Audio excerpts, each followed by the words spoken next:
hemorragia subaracnoidea y los isquémicos secundariamente transformados en hemorragia, en forma espontánea o por efecto de la terapéutica, como por ejemplo la trombólisis.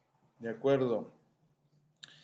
Los hematomas intraparenquimatosos espontáneos, ya lo vimos, ocurren por ruptura de microaneurismas de Charcot-Bouchard, esos que se producían por la hipertensión arterial crónica y que producían una degeneración hialina de la capa media que terminaba en esos microaneurismas. Eso se daban en arterias de mediano calibre, arterias perforantes corticales. Esas arterias son rama de otras más grandes que transcurren entre las circunvoluciones y si la ruptura ocurre en el parénquima, se tratará de un hematoma intraparenquimatoso espontáneo, mientras que si ocurre mientras transcurren por las circunvoluciones, es decir, en el espacio subaracnoideo, se tratará de una hemorragia subaracnoidea, que ya vamos a ver enseguida. Hay situaciones en las cuales se pueden dar ambas condiciones, hematoma intraparenquimatoso y hemorragia subaracnoidea. ¿De acuerdo? Bien. Los hematomas intraparenquimatosos espontáneos, creo que ya cuando vimos tomografía vimos un par, tienen forma de un elipsoide, son más o menos homogéneos, tienen determinadas localizaciones, que ya la vamos a ver, 6 localizaciones para ser más preciso, y tienen un volumen variable. De hecho, hay una fórmula que se puede usar a partir de cortes tomográficos para calcular el volumen del elipsoide. Esto tiene importancia porque se ha visto que si el volumen es mayor de 70 centímetros cúbicos, en localización supratentorial van a ser potencialmente inductores de coma. ¿Sí? Y por ende probablemente va a haber que tomar una conducta que no necesariamente implica drenarlo al hematoma. De hecho, vamos a ver que solamente en muy pocas situaciones, los hematomas intraparenquimatosos espontáneos se operan. ¿Ah? Bien, entonces más de 70 centímetros cúbicos de volumen son inductores de coma y más de 35 si están en estructuras infratentoriales. En este caso, si se encuentran, por ejemplo, en el cerebelo, se van a operar siempre porque el cerebelo está posterior, se puede acceder y además corren el riesgo de comprimir el tronco encefálico. Hasta ahí me van siguiendo. Bien, ¿cuál es la clínica que van a dar estos hematomas? Ya vimos un poco cómo era la clínica del ACV isquémico, ¿sí? Si era supratentorial, en territorio cerebral anterior, media, posterior y de tronco encefálico. Ahora, cuando el ACV, salí de ahí, me está rompiendo los papeles la gata.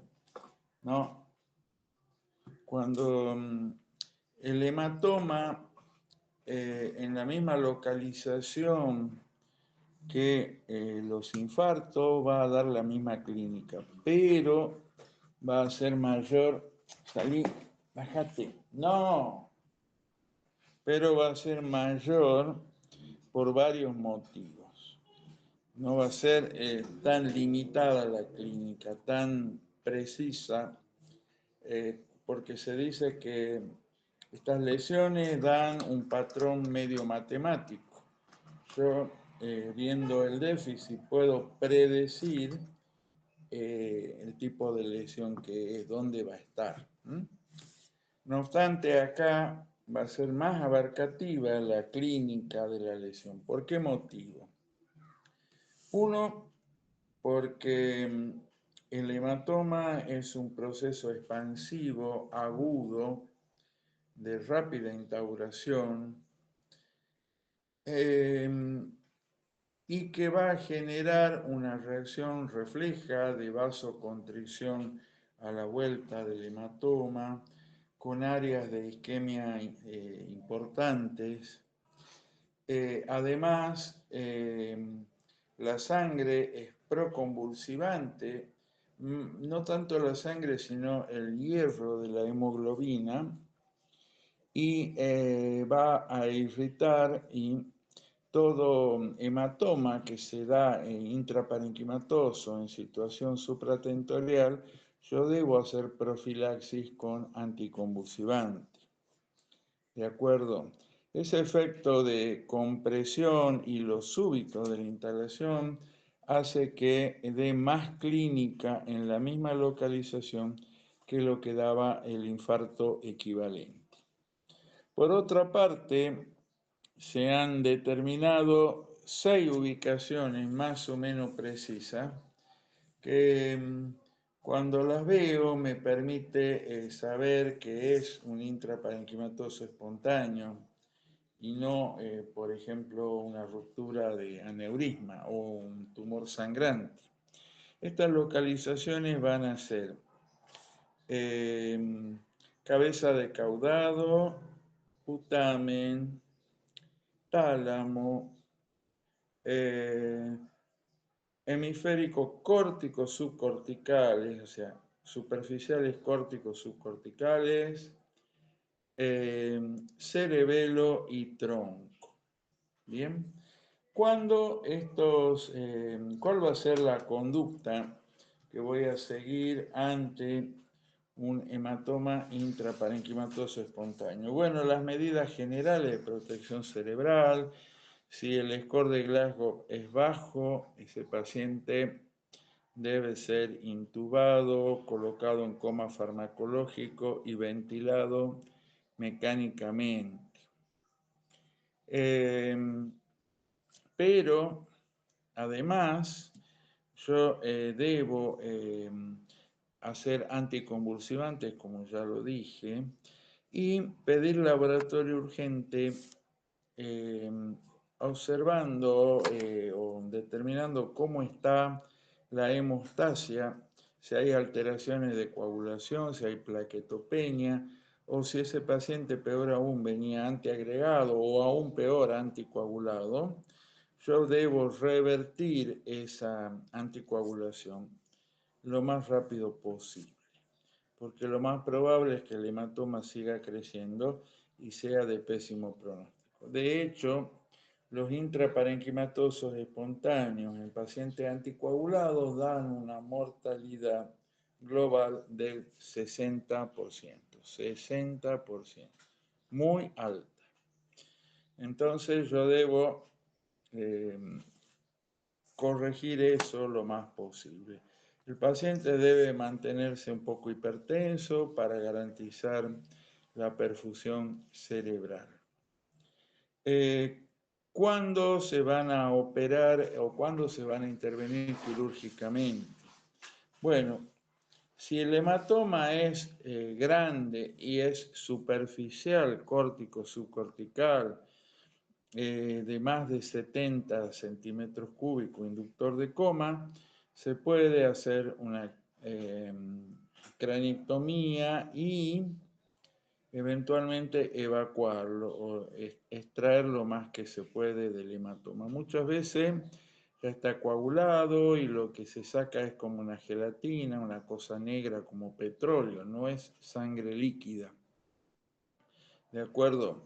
Si es profundo y tiene un volumen considerable, lo que se puede hacer es lo que se llama un desplaquetamiento. ¿En qué consiste? Bueno, en sacar una plaqueta, un pedazo del hueso de la calota, hacer un corte en estrella de la dura madre y volver a cerrar el cuero cabelludo.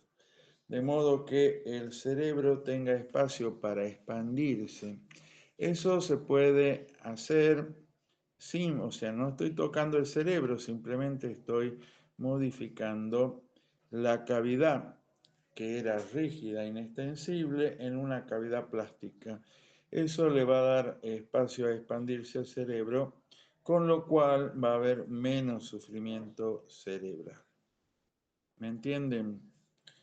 Bien, el desplaquetamiento entonces es otra opción. Si se encuentra en cerebelo, aunque no sea importante el volumen, recuerden que son solo 35 centímetros cúbicos lo que puede tolerar las estructuras infratentoriales sin ser inductor de coma. En ese caso se va a operar siempre por el riesgo de compresión del tronco encefálico. Bien, ahora vamos a pasar a ver lo que denominamos hemorragia subaracnoidea. Vamos a pasar